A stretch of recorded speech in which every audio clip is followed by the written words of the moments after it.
So this concerns the town called Feldkirk.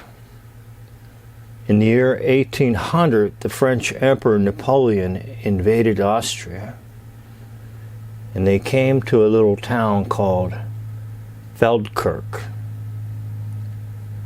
Now, it was not defended and looked as if there would be no resistance.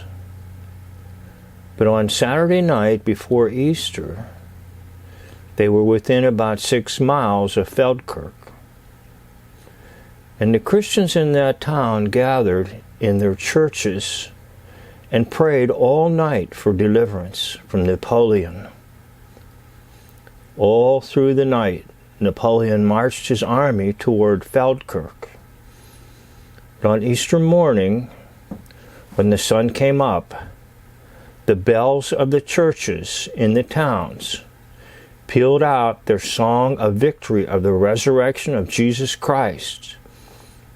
Because Napoleon had introduced a new calendar with a 10-day cycle instead of a 7, he had no Christian calendar. Napoleon and his troops didn't know that it was Easter Sunday morning. They thought the bells were signaling the jubilation that the Austrian army had come into the city for the people, and they were rejoicing that they would be defended. Napoleon chose to retreat. Those Easter bells and the message they rang out on that day of peace in the countryside.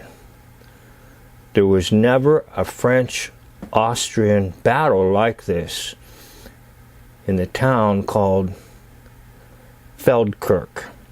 So you could use this on an Easter morning, obviously, about the bells of victory and the victory that Christ has won over all our enemies, sin, the devil, and death itself.